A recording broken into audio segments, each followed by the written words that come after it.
आदमी की क्या हालत होती है, अब सुनना और आनंद लेना कि दुनिया में छाए कवि बन के तराने, किंतु आज हम गुजरी कहानी जैसे हो गए। भाई साहब प्रणाम करता हूँ, आप बहुत अच्छा सुन रहे हैं। आपको देख के मुझे अपनी सास की याद आ रही है, बस फर्क यह है कि उसकी मूंछ नहीं है। दुनिया में छाए कवि बन के तराने, किंतु आज हम, अच्छा हालत ऐसी हो गई कवियों की। संजय पांडे जी मुझे वहाँ ललितपुर ले गए, वहाँ एक मेला लगा, घुमाया हमको।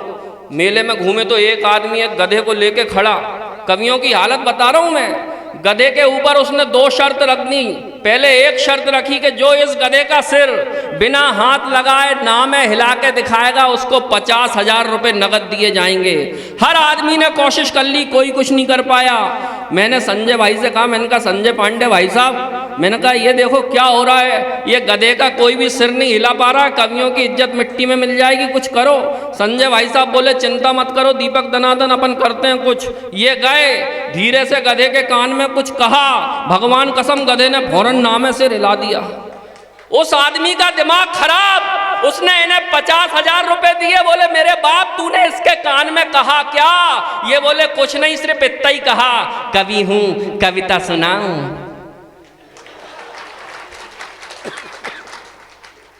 अच्छा हमने दूसरा चक्कर लगाया तो पट्टे ने 2 शर्त रख दी।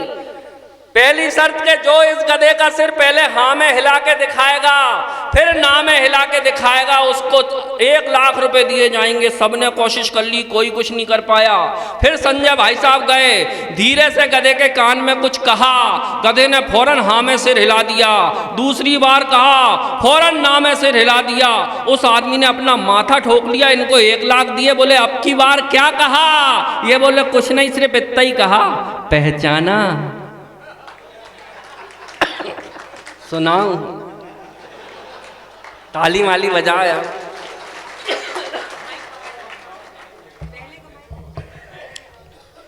ये कवियों की हालत हो जाती है भगवान कसम। लेकिन आप तो बहुत अच्छा सुन रहे हैं। अच्छा मेरे साथ कवि सम्मेलन में थे झांसी में परसों, संजय भाई साहब ने 1 घंटे कविता सुनाई। 1 घंटे कविता सुनाने के बाद जैसे ये मंच से नीचे उतरे, एक आदमी ने इनसे पूछा आप कवि हैं क्या?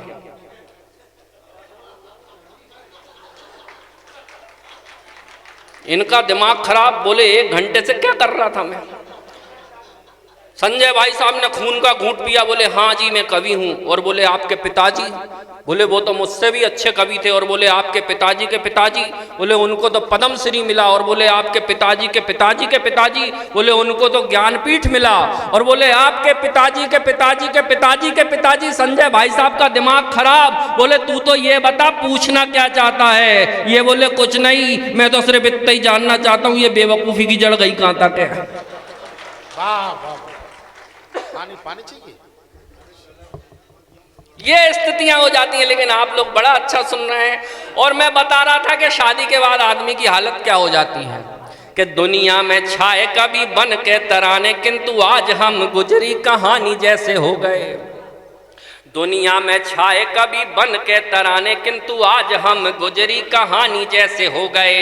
कभी बलवान थे पहलवान डरते थे, आज यारों बिसरी जवानी जैसे हो गए। तो बन के पति जो गति अपनी फिजूल की, अब तैयार रहना, बन के पति जो गति अपनी फिजूल की, कचरे का ढेर कूड़ेदानी जैसे हो गए। बन के पति जो गति अपनी फिजूल की, कचरे का ढेर कूड़ेदानी जैसे हो गए। पत्नी हमारी यारों मोदी जैसी हो गई है, हम तो बेचारे आडवाणी जैसे हो गए। अच्छा एक लड़की ने अवतार लिया इस देश में, प्रिया प्रकाश। कितने लोग जानते हैं आप में से? ये जितने भी युवा लोग हैं ये जानते हैं। एक लड़की प्रिया प्रकाश जिसकी आंख मारने का वीडियो वायरल हुआ, उसकी आंख मारने के वीडियो में अच्छे अच्छे घायल हो गए। ये सीन संसद में कुछ दिनों पहले घटित हुआ। अब मैं नाम नहीं लूंगा, नहीं तो आप समझ जाओगे कि मैं राहुल गांधी की बात कर रहा हूं। 4 पंक्तियां पढ़ता हूं और अब आनंद लेना, मस्ती लेना। देखो माइक थोड़ा गड़बड़ है, आवाज हमारी खिंच रही है, लेकिन मैं प्रयास करता हूं। 4 पंक्तियां पढ़ता हूं मस्ती के साथ, और मस्ती के साथ सुनना। मम्मी बोली बेटा मेरा छू लेगा आकाश, मम्मी बोली बेटा मेरा छू लेगा आकाश, पार्टी वाले बोले ये तो होगा च्यवनप्राश, लेकिन सबकी उम्मीदों का करके सत्यानाश, संसद में ये आंख मार के हो गए प्रिया प्रकाश। मुझे लगता है कि कल मैं जाऊंगा, घर के दरवाजे ठकठकाऊंगा तो मेरी बीवी मेरी आवाज ही नहीं पहचानेगी। ये स्थितियां हो जाती हैं आप लोग, लेकिन बड़ा अच्छा सुन रहे हैं। और आइए, मैंने एक भड़ास लिखी है, वो भड़ास आपको सुनाना चाहता हूं, क्योंकि ये स्थिति मुझे माइक की बड़ी गड़बड़ लग रही है। मैं क्षमा चाहता हूं, लेकिन बड़ा आवाज खींच रहा है, बोलने में मुझे तकलीफ हो रही है इसमें। एक भड़ास जो इस भैया और खराब करते जा रहा है यार, तुम इसका इको पूरा बंद कर दो तुम।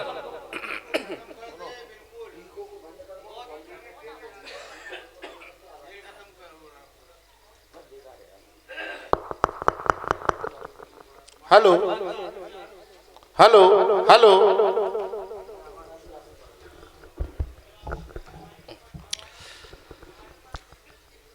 अरे आज भड़ास निकालूं मन की कोई तो समझाओ रे, हद हो गई है पागलपन की कोई तो समझाओ रे। आज भड़ास निकालूं मन की कोई तो समझाओ रे, हद हो गई है पागलपन की कोई तो समझाओ रे। हाय देश का हाल किया क्या नेताओं ने राम मेरे। नेताओं की हालत बड़ी खराब है, भगवान कसम। मैं मतलब यहाँ के नेताओं की बात नहीं कर रहा हूँ, मुझे सही सलामत वापस भी जाना है। मैं युगांडा के नेताओं की बात कर रहा हूँ। यहाँ के नेता तो बहुत अच्छे हैं। अभी एक रैली निकली मेहरौनी से नेताओं की, एक बस में 1000 नेता। ज़्यादा हो गए, 500 कर दें, चलो 100 कर देते हैं। एक बस में 100 नेता, बस पलट गई, सारे नेता ऑन स्पॉट खत्म। मेहरौनी के सीधे सच्चे लोग आए, एक एक नेता को निकाला, उनका क्रियाकर्म किया। क्रियाकर्म करने के थोड़ी देर बाद पुलिस आई, बोले क्यों रे कोई जिंदा तो नहीं था। मेहरौनी के सीधे साधे लोग बोले साहब 2-4 कह तो रहे थे कि हम जिंदा हैं, हमें मत जलाओ, लेकिन हमने सोचा नेता हैं झूठी बोल रहे होंगे। हाय देश का हाल किया क्या नेताओं ने राम मेरे, कोयल जैसी भाषा बोली कौवे जैसे काम करे। झूठे वादे लंबे भाषण काम करे सत्यानाशी, झूठे वादे लंबे भाषण काम करे सत्यानाशी। नकली घी में चुपड़ चुपड़ के रोटी देते हैं बासी। अरे इनको चिंता नहीं वतन की कोई तो समझाओ रे, हद हो गई है पागलपन की ताली जरा बजाओ रे। आप लोग ऐसे सुनोगे तो मुझे आज श्रद्धांजलि यहीं समर्पित हो जाएगी, भगवान कसम। अभी बहुत अच्छे कवि बैठे हैं यहाँ पे, अखिल आनंद जी, इनको भी हमें सुनना है। डॉक्टर हैं ये, पहले बच्चों को पढ़ाते थे, बच्चों को पढ़ाने की जगह इतनी कविताएं सुनाई कि वो बच्चे बेचारे फेल होना शुरू हो गए।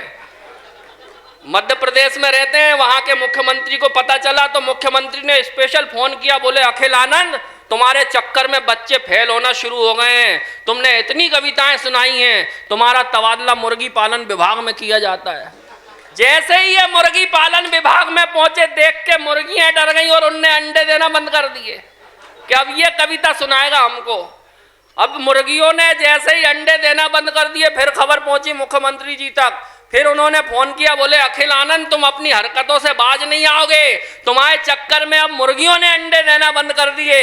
अगर कल से मुर्गियों ने 2-2 अंडे नहीं दिए तो समझ लेना तुम्हारी खैर नहीं। अखिल जैन का दिमाग खराब, ये बंदूक लेके पहुंचे मुर्गियों के पास, बोले सुनो मुर्गियों, वैसे तो मैं जैन हूं, लेकिन अगर कल से 2-2 अंडे नहीं दिए तो सबको काट के खा जाऊंगा। डर के मारे मुर्गियों ने अगले दिन 2-2 अंडे दे दिए। अखिल आनंद ने देखा एक ने एक ही दिया तो इनका फिर दिमाग खराब, बोले क्यों, जब सबने 2 दिए तो तूने एक क्यों दिया। बोले साहब वो तो मैंने आपके डर के मारे दे दिया, मैं तो मुर्गा हूं।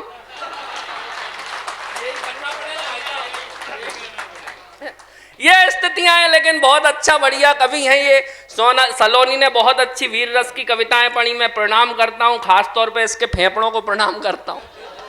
भगवान का कसम क्या खतरनाक पढ़ते हैं वीर रस के कवि।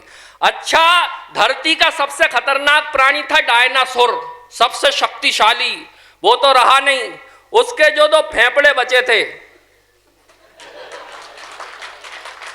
मुझको तो समझ में नहीं आ रहा कि इसकी शादी हो जाएगी तो इसके पति का और ससुराल की हालत क्या होगी। प्रेम निवेदन भी करेगी तो वीर रस में निवेदन करती हूं आई लव यू। वीर रस के, अच्छा मुझसे कई लोग कहते हैं यार तुम वीर रस क्यों नहीं लिखते। मैंने कहा क्यों लिखे वीर रस, क्यों लिखे वीर रस, जो अपन है ही नहीं वो लिखने से क्या फायदा। अपन उन वीर रस के कवियों की तरह तो हो नहीं सकते जो घर से आ रहे पत्नी से पिट के और मंच पे सुना रहा वीर रस की कविता। और शुक्र करो कि उस सलोनी ने पाकिस्तान को नहीं निपटाया, नहीं तो इस देश के आधे से ज्यादा वीर रस के कवि केवल पाकिस्तान को निपटाने में लगे रहते हैं। जिसे देखो वो पाकिस्तान, जिसे देखो वो अरे यार जो देश पहले ही निपटा उसे निपटाने की जरूरत क्या है? एक बिल्कुल सच्ची घटना बता रहा हूं, बिल्कुल सच्ची घटना सुनना। पाकिस्तान पे एक बार इंग्लैंड ने हमला कर दिया तो वो पाकिस्तान का सैनिक दौड़ के गया जनरल के पास, बोले जनरल जनरल इंग्लैंड ने हमला कर दिया, अब क्या करें। जनरल बोला कोई बात नहीं, हम बड़ी जद्दोजहद के साथ लड़ेंगे, इंशाअल्लाह हम जीतेंगे, लाओ मेरी लाल शर्ट। लाल शर्ट आई साहब, लाल शर्ट पहन के वो जनरल चला गया लड़ाई करने। 4-5 दिन तक लड़ाई चली, जैसे तैसे करके पाकिस्तान जीत गया। जीत का, अरे भाई साहब आप भी लड़ाई करने जा रहे क्या? लाल शर्ट पहने हो ना? अच्छा अच्छा, देखना थोड़ा सा काम निपटाने तो नहीं जा रहे हैं? जाते हो तो जल्दी जाओ, घर के जाने वालों, एक रात में दोनों आनंद उठाने वालों।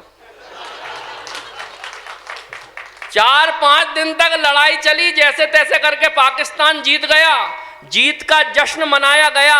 जश्न मनाते हुए उस सैनिक ने जनरल से पूछा कि जनरल साहब लड़ाई में जाने के पहले आपने लाल शर्ट क्यों पहनी? तो जनरल ने जवाब दिया मेरे दोस्त, वो लाल शर्ट मैंने इसलिए पहनी कि लड़ते समय अगर मैं घायल हो जाऊं तो मेरे लाल रंग का खून मेरे लाल रंग की शर्ट में छुप जाए, ताकि मेरा खून देख के मेरे सैनिकों का हौसला ना गिरे। ताली आपने गलत जगह बजाई है। इतने में ही भारत ने हमला कर दिया पाकिस्तान पे। फिर वो सैनिक गया, बोले जनरल जनरल भारत ने हमला कर दिया, अब क्या करें? जनरल बोला कोई बात नहीं, हम बड़ी जद्दोजहद के साथ लड़ेंगे, लाओ मेरी पीली पैंट।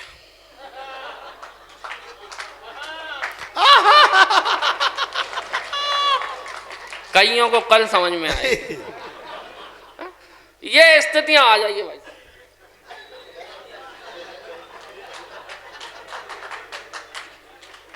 ये फोटोग्राफर भी वही आदमी बनता है जैसे बचपन से दूसरों के घरों में ताक झांक करने की आदत है।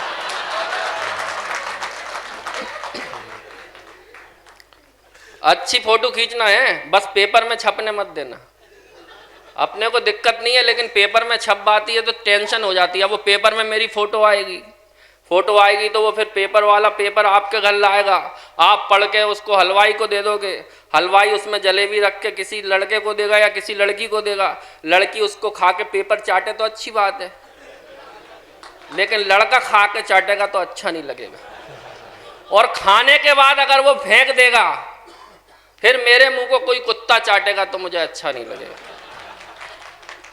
ये स्थितियां हो जाती है। लेकिन आप लोग बहुत अच्छा सुनना, मैं प्रणाम करता हूं। और लोग अपने को धनादन कहते हैं। धनादन क्यों कहते हैं? आओ सुनो और आनंद लो। धनादन सुनाता हूं। स्वागत। अरे बिन बुद्धि धरती पे आए और धरा के बोझ कहाए, गेंडे जैसा होता जाए काया का विस्तार। धनादन कहां जा रहे भैया? राम लक्ष्मण जानकी जी की तलाश में, राजश्री लेने, उधार मांगने।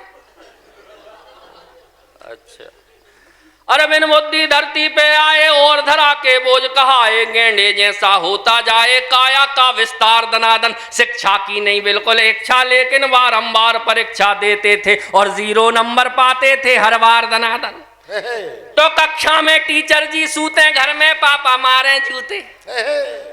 अरे कक्षा में टीचर जी सूते, घर में पापा मारे जूते, बड़े निठल्ले सांड हो गए खाते खाते मार। धनादन अरे कक्षा में टीचर जी सूते, घर में पापा मारे जूते, बड़े निठल्ले सांड हो गए खाते खाते मार दनादन। एक दिन एक कवाड़ी आया, डैडी ने हमको तुलवाया, फोकट में भी ना ले पाया, ऐसे हम भंगार दनादन। अब क्या फिर कहूं कि ताली बजा। तो बिजनेस भी बर्बाद कर दिया, आती जाती कन्याओं की छोटी छोटी मुस्कानों पर देते रहे उधार दनादन। अरे मुझे हल्के में मत लेना, मैं कभी भी कुछ भी बोल दूंगा। और तुम चिल्ला रहे हो तो ऐसा लग रहा भगवान कसम जैसे तुम लोकसभा की पैदाइश हो। अरे बिजनेस भी बर्बाद कर दिया, आती जाती कन्याओं की छोटी छोटी मुस्कानों पर देते रहे उधार दनादन। वंचित रहे प्रेमिकाओं से, बॉयफ्रेंड की भूमिकाओं से, हर कन्या ने हम में देखा भैया का किरदार दनादन। तो हमने तिकड़म खूब लगाई, जैसे तैसे एक पटाई। वाह वाह करना है, भाई हाई भाई नहीं करना है। अरे हमने तिकड़म खूब लगाई, जैसे तैसे एक पटाई, फेरे लेके बनी लुगाई, टुन टुन सी दमदार दनादन।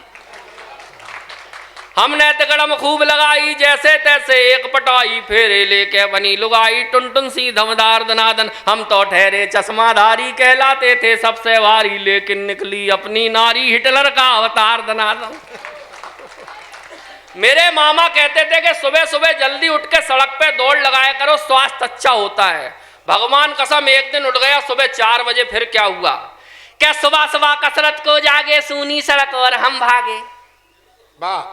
अरे सुबह सुबह कसरत को जागे, सूनी सड़क और हम भागे, देख अकेला हमको पीछे पड़ गए कुत्ते 4 दनादन।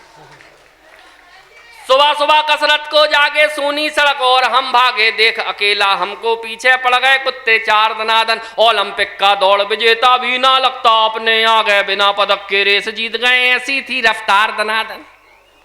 तो बचपन में थी चड्डी ढीली, चड्डी पकड़ कबड्डी खेली।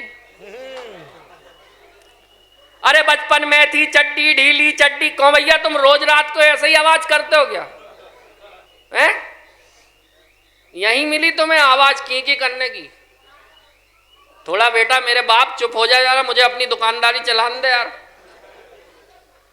अरे बचपन में थी चड्डी ढीली, चड्डी पकड़ कबड्डी खेली, सब हमको हम चड्डी पकड़े फिर भी लाइन पार दनादन। अब तो नाड़ा चड्डी में है, अपनी खुशी कबड्डी में है, भ्रष्टों के संग मैच करा दो, कर दे हम उपचार दनादन। ताली माली बजा दो मेरे बाप। बहुत बहुत प्रणाम करता हूँ। वाकई में ये कवि सम्मेलन संस्कारों का कवि सम्मेलन है। हमारे विदुआ जी हुए, हमारे चौबे जी हुए, आदरणीय लखनलाल जी हुए, आप सबको विशेष प्रणाम इसलिए करता हूँ क्योंकि आप शहीदों के सम्मान में ये कवि सम्मेलन करा रहे हैं। और कहीं ना कहीं ये हमारे संस्कार हैं साहब कि हम ये काम कर रहे हैं, एक कार्यक्रम के माध्यम से अपने शहीदों को याद करते हैं। ये कहीं ना कहीं हमारे संस्कार हैं। होते क्या हैं संस्कार? कहीं ना कहीं पूरी दुनिया में सिर्फ भारत हमारा एकमात्र ऐसा देश है जो अपने संस्कारों की दम पे जीवित है। हो सकता है अमेरिका को इस बात का गर्व होगा कि वो दुनिया का सबसे शक्तिशाली देश है। हो सकता है चीन को इस बात का गर्व होगा कि वो तकनीक के मामले में इस दुनिया का सबसे शक्तिशाली देश है। हो सकता है जापान को इस बात का गर्व होगा कि वो तकनीक के मामले में दुनिया का सबसे सफल देश है। लेकिन हमें गर्व है इस बात का कि पूरे संसार में एकमात्र हमारा भारत ऐसा देश है जो अपने संस्कारों के कारण पूरी दुनिया में मजबूती के साथ